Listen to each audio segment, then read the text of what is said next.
decirles al comienzo de que todos aquellos interesados en la labor de la Fundación, en sumarse a nuestro equipo en Salta, pueden escribirnos, pueden entrar a nuestra web www.federalismoylibertad.org y consultar a info@federalismoylibertad.org.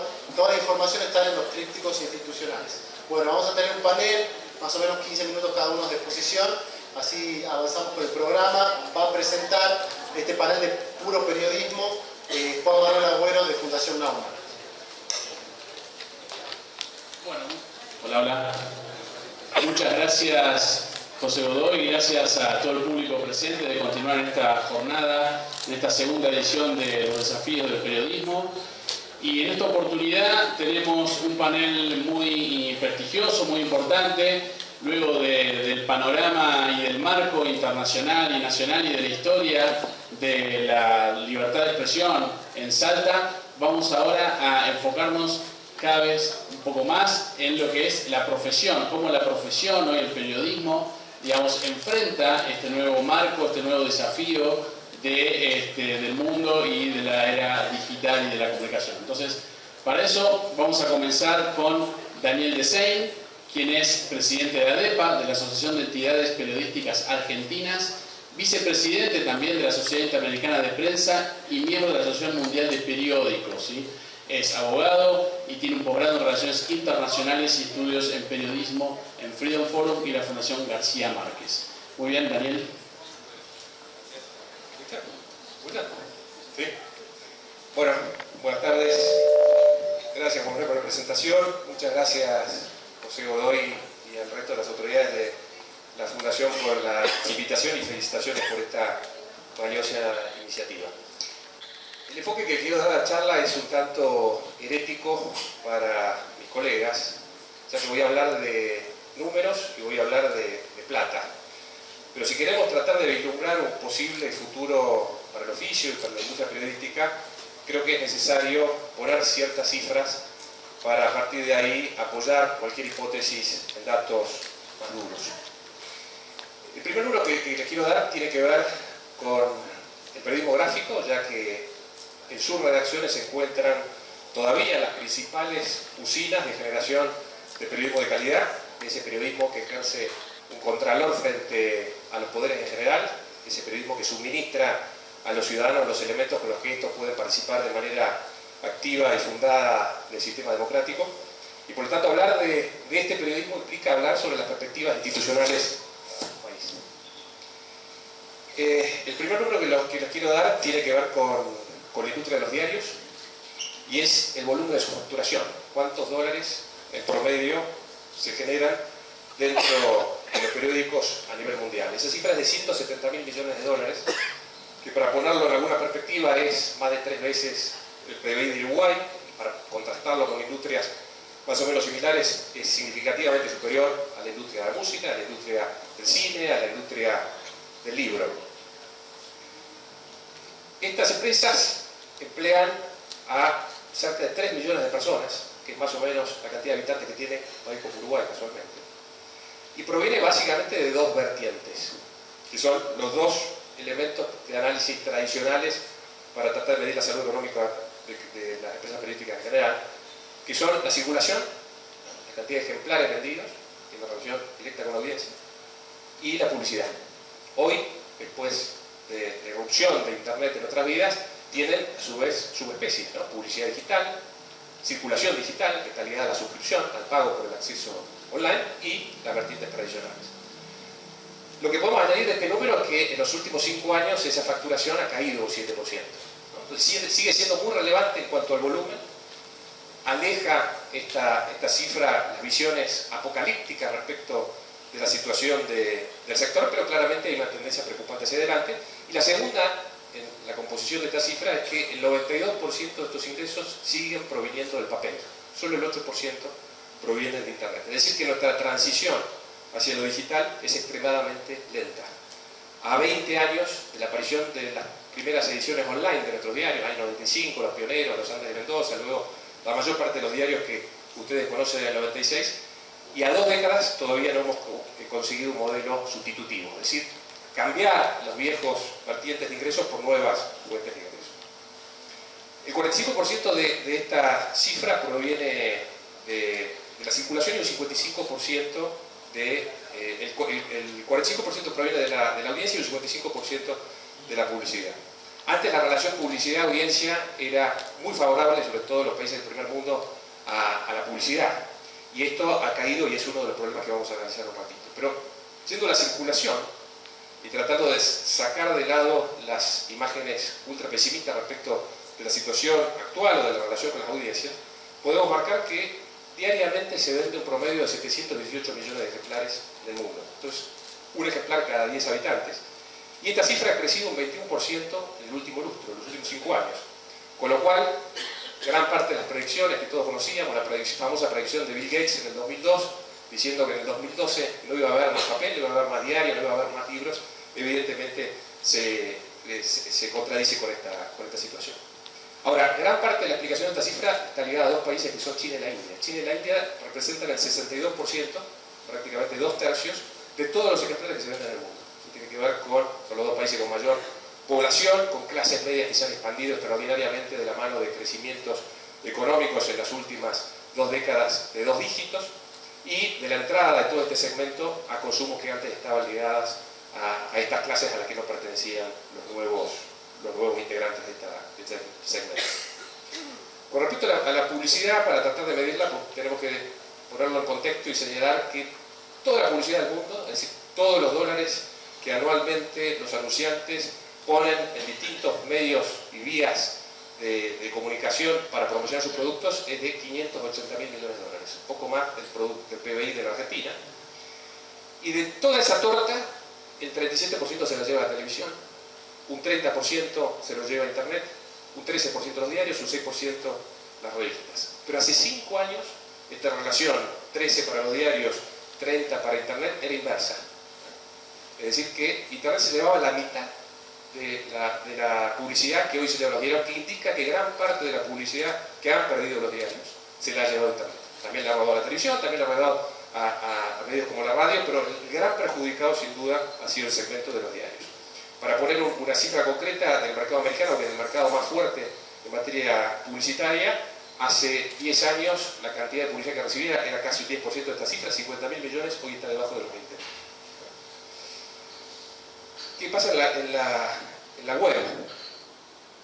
¿Cuál ha sido nuestra estrategia desde mediados de los 90, desde la aparición de nuestros primeros sitios hasta hoy? Acumular visitas, concediendo a nuestros usuarios contenidos de manera gratuita, a diferencia de lo que hacíamos en el papel, intentando buscar algún modelo de negocio que apareciera en el futuro. Pasaron 20 años, ese modelo todavía no está, al menos en los niveles en los que esperábamos. Gran parte de la publicidad que buscábamos migró a nuevas competencias, a empresas que en ese entonces, hace 10 años, no existían, no estaban naciendo, ¿no? Facebook y demás, empresas relativamente nuevas que hoy acaparan porcentajes altísimos de la publicidad de Internet, prácticamente el 50% de la torta se la lleva Google, un porcentaje grande se lo lleva Facebook y quedan pocas tajadas para el resto de la competencia. Esto nos lleva a pensar en las métricas, ¿no? Siempre solemos hablar de visitas únicas mensuales, de páginas vistas, que fueron los indicadores que seguimos en todo este tiempo tratando y deslumbrados de alguna manera por estas cifras astronómicas. Diario como Clarín en su versión online hoy tiene 27 millones de visitas únicas por mes, que parecían cifras enormes al lado de la cantidad de ejemplares, ¿no? 220.000 ejemplares diarios contra estas millones de visitas. Sin embargo, todavía la mayor parte de los ingresos sigue proviniendo del papel, y encontramos nuevas formas de tratar de medir la eficacia con la que estamos llegando a nuestro público. Agustino es un especialista en esto y seguramente va a ampliar, que tiene que ver con la recurrencia, con la fidelidad con nuestras marcas, con el tiempo de permanencia, es decir, con nuevos indicadores para evaluar adecuadamente nuestro esfuerzo y la relación que tenemos con esos usuarios que no tienen el mismo valor, ¿no? o la misma capacidad de monetización. Los desafíos tienen que ver con algo que se ha hablado acá, la multiplicación de los dispositivos desde ya para consumir información, el cambio radical en las pautas de consumo, la dificultad que tenemos los medios tradicionales para conectarnos con la generación de Agustino, con los millennials, ¿no? Con un público, con los nativos digitales que han nacido con visiones de la realidad y con costumbres y habilidades y exigencias muy distintas e intereses muy distintos a los nuestros. la distribución de contenidos a través de plataformas que no controlamos, como Google, como Facebook, otro de los grandes desafíos. La competencia desleal frente a estos grandes competidores de la actualidad, con millones de usuarios, más de 1.000 millones en el caso de Facebook, que todos los días entran dentro de esa red social, pero que usan contenidos que generan terceros, en muchos casos usuarios y en gran medida, en materia informativa desde ya, las empresas tradicionales. El adblocking, que es este sistema para bloquear contenidos, ya hay más de 400 millones de instalaciones en el mundo que ponen en jaque este modelo publicitario digital. Y las estrategias que estamos aplicando, que aplican muchas de las empresas líderes a nivel mundial, que marcan de alguna manera el sendero para cambiar este viejo esquema dual, pasa por formas más innovadoras, por el análisis de nuestras ventajas específicas, elementos como la publicidad nativa, los contenidos patrocinados, es decir, nuevos formatos, nuevos esquemas, nuevas lógicas para conectar con esas audiencias de una manera más eficaz, estrategias de fidelización, como los clubes de lectores. Acá el Tribuno tiene, asociado con Clarín, uno de esos clubes y los vemos en distintos diarios. Servicios específicos, nuevas vías de ingresos, eventos, servicios vinculados a cuestiones digitales, de asesoramiento a empresas, e-commerce, paywall, el cobro por contenidos, algo que todavía novedoso para la Argentina, pero que en el primer mundo, particularmente en los Estados Unidos, está muy avanzado. Y estrategias editoriales distintas, contenido con valor específico, con un reconocimiento de nuestra audiencia y tratando de generar productos de nicho, es decir, contenidos a medida de cada usuario, de cada grupo o segmento de usuarios. Formatos distintos, ¿no? con otra mecánica en línea con estas nuevas pautas de consumo, soluciones concretas, ¿no? para los problemas de nuestros lectores y usuarios, contenido confiable en medio de la enorme crisis, hablaba Luis, de la enorme crisis de la verdad, ¿no? Este nuevo ecosistema digital absolutamente contaminado con información no chequeada, que tiene un impacto institucional extraordinario en las elecciones norteamericanas y los contextos políticos europeos nos están marcando una alerta extraordinaria en esa materia. 2 meses antes de la elección de Trump, el 60% de los contenidos que circulaban en las redes sociales en los Estados Unidos con formato periodístico era información falsa, con lo cual allí el periodismo tiene un papel central. Y para terminar, me parece que hay que recalcar esto, ¿no? Y volviendo al principio, sobre ese rol estratégico que juegan los medios de comunicación tradicional en nuestras democracias, en nuestras sociedades, ya que son el antídoto frente a este clima y este contexto de desinformación en el que se fragmentan las audiencias, en el que se pierden esos espacios para debatir los problemas, las inquietudes comunes, ¿no? Para en definitiva generar los consensos adecuados para tratar de establecer algunas políticas de Estado dentro de las democracias, ¿no? Para que el juego democrático pueda tener una dinámica legítima, ¿no? Con ciudadanos adecuadamente informados que participan de manera fundada y activa en los procesos, ratificando a su dirigencia en base a información que tiene que ver con la administración de sus propios intereses. Pero bueno, esto nada más que un pie para que Agustino, que sabe mucho de esto, además de millennial, es un hombre que se ha formado académicamente en los Estados Unidos, que ha trabajado en algunos de los medios más importantes allí, que hoy está al frente de una de las empresas periodísticas más importantes de América Latina. Agustín.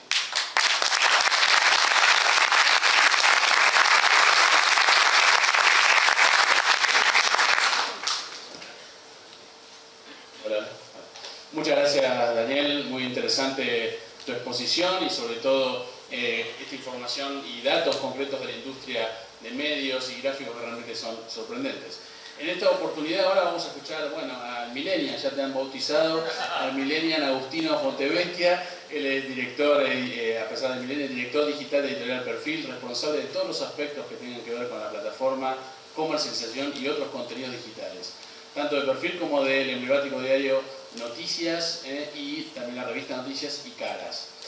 También se ha formado en Estados Unidos, donde trabajó también en la revista Forbes y también estudió en las grandes universidades como la New York University y Columbia. Agustino, tu tiempo. Bueno, muchas gracias. Estoy bien de volumen. Bueno, primero de todo, muchas gracias por tenernos acá en Salta. Es un placer. Gracias por introducirnos así de bien.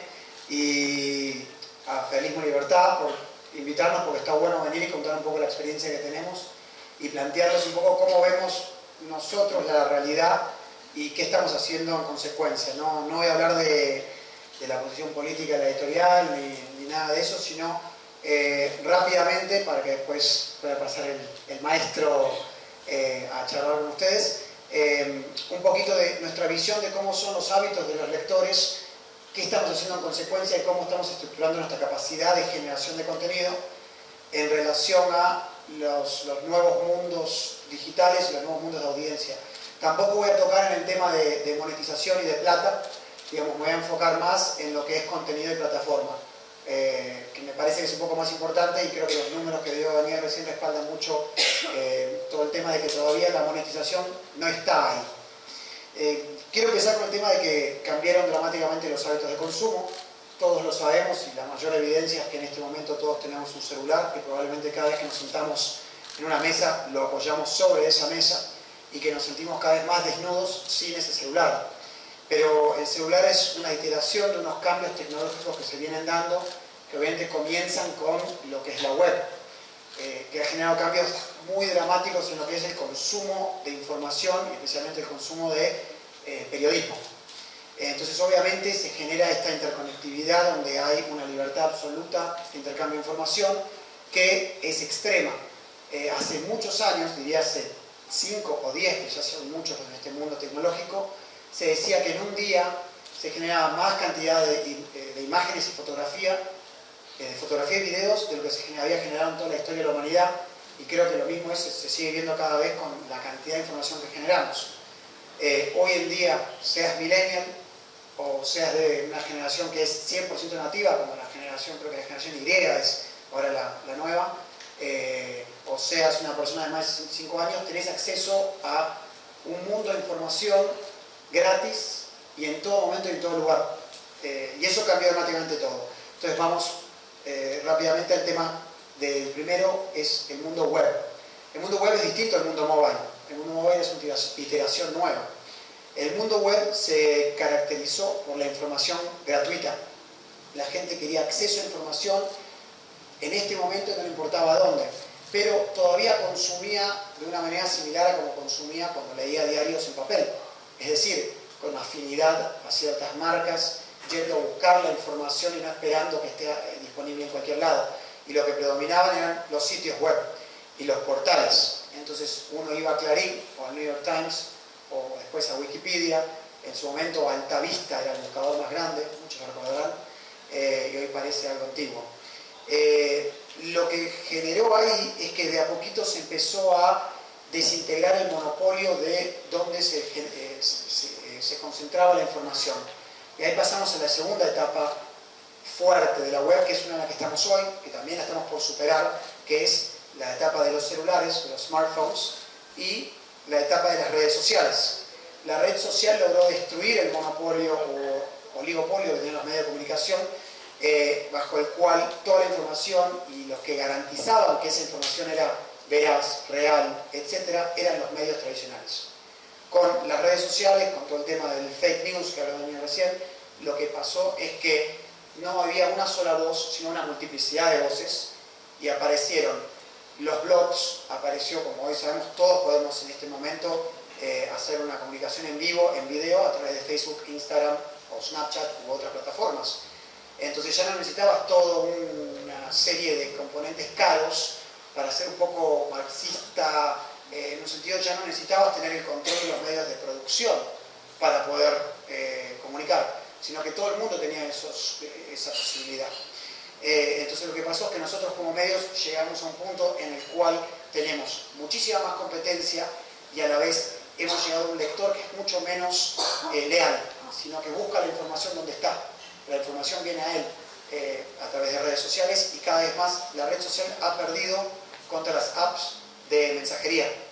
¿Quién acá no pasa más tiempo en WhatsApp que en Facebook?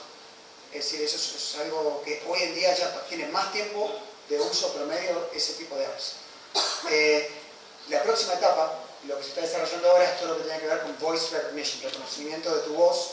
Y por ejemplo, Amazon está desarrollando una tecnología que se llama Alexa, que es un parlantito que vos pones en tu casa y entras, abrís la heladera y decís: Alexa, me faltan tomates, y Alexa te dice: bueno, te los envío por Fresh Direct o cualquier servicio de envío de un día. Y no solo eso, sino que todos tus dispositivos te van a ir siguiendo por la casa. Ahí se tienen que insertar los medios de comunicación también, porque vas a querer despertarte y decirle a Alexa qué pasó en el mundo mientras dormía. o Alexa, quiero tuitear esto, lo que sea.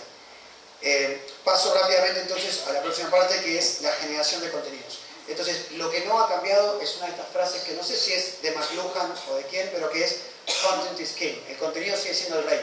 Entonces, lo que importa hoy para los productores de contenido, como Editorial Perfil, como La Gaceta, como cualquier otro medio, es generar buen contenido. Nosotros, en Perfil, por ejemplo, nos consideramos uno de los mejores productores de contenido del país. El problema no era producirlo, lo producimos, y eso es muy caro producirlo, el problema era difundirlo correctamente. Como nuestro proceso editorial estaba enfocado en producir para papel, producíamos una revista Parabrisas que tiene una circulación mensual de 30.000 ejemplares, es una biblia, cada una cosa así con un contenido increíble, pero llegaba solamente a 40.000 personas, quizás si esas se la pasan de mano a mano, si son 4, 160.000. Ahora a través de la red lo que pasa es que tenemos contenidos y los tenemos que empaquetar para difundir de esa manera. Entonces, si yo te agarro un test drive de Parabrisas o una columna de mi viejo, de Jorge Fontevecchia, que es una cosa así, eso vos no lo querés consumir acá, no es cómodo. Entonces lo que tenemos que hacer es agarrar ese contenido, conceptualizarlo desde el momento en cual lo estamos creando para difundirlo en todos los medios posibles. Entonces, cuando Jorge Fontevecchia va a entrevistar a Moro, como pasó en el Diario Perfil la otra semana, eso nosotros lo tenemos que filmar, lo tenemos que cortar en clips de 3 minutos, lo tenemos que mover en redes sociales, lo tenemos que dar en su largo completo, y ahí tenemos que llegarle a cada una de las audiencias donde esté. El problema con eso es que la audiencia cada vez tiene más competencia, está cada vez más ocupada, cada vez más fragmentada, como escuchamos antes, entonces no prestan la misma cantidad de atención. Paso a la tercera parte, para apurarme y tratar de llegar a tiempo, que es lo que está haciendo Editorial Perfil. Entonces, desde Perfil entendemos que el modelo de negocio ha cambiado, que tenemos que llegarle a las audiencias en todos los medios que hay. El papel es muy importante para nosotros, como decía Daniel, el papel todavía genera la mayor cantidad de los ingresos, no solo en la Argentina, sino en todo el mundo, en la gran mayoría de las empresas periodísticas. Entonces, entendemos que tenemos que estar en todas las plataformas. La estrategia no es que hay una panacea o una bala de plata, sino hay que tapar todas las goteras de lo que son los contenidos. Es lo mismo desde el lado comercial, pero me voy a concentrar en los contenidos. Para hacer eso, tenés que generar contenido que sea adecuado para cada una de esas audiencias. ¿Y cómo se hace esto? Lo primero y lo primordial es midiendo. Nosotros hemos puesto monitores enormes en la redacción con nuestros analytics. Usamos Google Analytics, que es una de muchas plataformas que te puede decir todo tipo de datos sobre tus audiencias. En tiempo real, cuántos lectores tenés, de qué fuente provienen, si vienen de Google, vienen directo o vienen de Facebook, de dónde son de acá, son de México, son de Estados Unidos. Les sorprendería saber que nuestra segunda audiencia es en Estados Unidos. Es raro, yo tampoco lo imaginaba. Sabemos la edad, el género, y con eso podemos ir indagando. Lo mismo a través de redes sociales. En redes sociales vos tenés data, ellos te dan métricas que te permiten medir. Entonces, lo primero que tenemos que hacer es aprovechar que podemos medir todo, y lo que necesitamos es entender que hoy no podemos lanzar productos perfectos, porque no existe la perfección en este mundo, no existe ni siquiera la verdad, como nos contó Luis hace un rato, sino lo que existe es la iteración constante. Entonces tenés que aprender a cometer errores rápidamente en un proceso cuasi científico para poder utilizar eso para aprender y cambiar rápidamente. Entonces lo primero es medir, y lo segundo, en el mundo digital, es llegar a las audiencias donde están. Entonces tenés que tener una estrategia muy fuerte de redes sociales.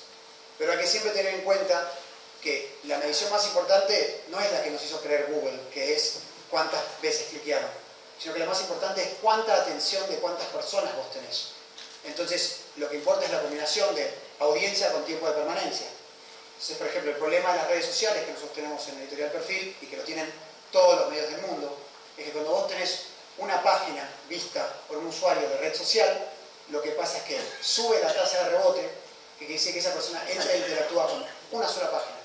No entra a Perfil y lee 10 notas, interactúa con una y se va. ¿Por qué? Porque vuelve a Facebook o vuelve a WhatsApp. Y el tiempo promedio de permanencia cae. Entonces, ¿qué quiere decir eso? Que la mayoría de la gente no está prestando atención, sino que lee el título, copeta y se va. Por ende, tenemos que crearles contenidos a ellos de ese tipo, en esa plataforma. Pero no olvidarnos que el análisis crítico y el periodismo que nos hace entender no se consume en 2 minutos, se consume en 15, en 30.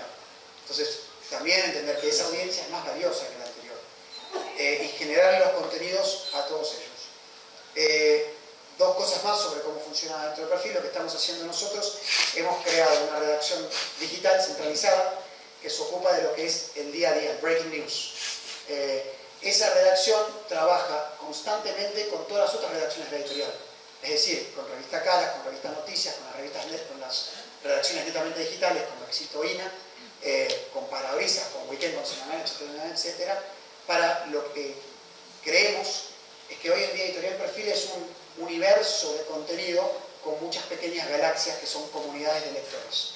Entonces, Perfil es el portaaviones que está en el centro y todas las otras comunidades viven de Perfil y de a poco queremos que se vayan alejando, que generen sus propias comunidades de lectores y su propio pacto con sus lectores. En algunos casos, esos lectores quieren política y también les interesa Parabrisas. En otros casos, quieren celebrity y quizás también les interesa los deportes y la política. Entonces, nutrirlos de esos contenidos a través de una interacción constante y las métricas que las estamos analizando en todo momento. No sé si tengo un par de temas más, pero puedo... Bueno, quiero tocar entonces dos temitas rápidos que son muy importantes para mí. Daniel va a creer que suena a disco rayado. Le dije que no iba a hablar de esto, pero lo voy a mencionar, que es Facebook y Google. Facebook y Google han cambiado dramáticamente el ambiente de medios por dos razones. La primera tiene que ver con la difusión de información. Ellos se basan en que el contenido es gratis. Entonces, ellos han generado audiencias masivas distribuyendo contenido que efectivamente no es de ellos, sino que es nuestro, de los productores de contenido. Segundo, ellos se insertaron en lo que es el tema de publicidad y han captado toda una gran parte de la torta que se la han sacado a todos los otros. Entonces, hoy en Argentina se estima que más o menos tiene el 80% de la publicidad digital de todo el país, entre Google y Facebook. Eso es un monopolio muchísimo más agresivo que puede haber sido Clarín para cualquiera que haya querido leer eso. Entonces, ¿qué pasa? Nosotros tenemos que entender que para los medios de comunicación ellos son un enemigo íntimo, mejores amigos y peores enemigos. Entonces tenemos que vivir con ellos, pero exigirles también que nos den lo que es justo para nosotros. Entonces, desde Editorial Perfil hemos comenzado acciones legales contra ambas empresas. Creemos que lo que falta es un marco legal para entender lo que son los derechos de autor en la Argentina y en el mundo, porque nosotros producimos contenido y ellos lo utilizan gratis y lucran ellos y nosotros no. Pero yo, para seguir produciendo contenido de calidad, necesito pagar periodistas que tienen que ir a Comodoro Pi, que tienen que venir a Salta, que tienen que estar en todos los lugares. Entonces, creemos que estamos en un momento en el cual tiene que existir un marco regulatorio de derechos de autor, de derechos de información en el país, y que nos tendrían que pagar los productores de contenido, los buscadores y las redes sociales. Y a la vez creemos que hay una acción monopólica en el mercado de publicidad, que es de lo que vivimos online, porque hoy, como explicó Daniel, no vendemos circulación online. Online no hay paywalls, no hay muros de pago, sino que es todo publicidad. Y que las acciones que ellos tienen en ese mercado son muy agresivas y hasta nocivas para los medios de comunicación, por lo cual debería haber algún equilibrio de esa balanza de poder. Y para terminar, digo, ¿por qué creo que eso es así? No es que yo quiero que me subsidien, sino que yo quiero es que nosotros, que somos formadores de subjetividad, que ponemos nuestro nombre y ponemos el pecho cuando firmamos una nota, que eso se pague, y no como Google y Facebook. Facebook permite que tengas muchísima audiencia y llegues a miles de personas, que nosotros sí nos responsabilizamos por la información que ponemos, y ellos no. Entonces consideramos que eso tiene un valor superior. Bueno, con eso termino y muchas gracias y se doy la palabra.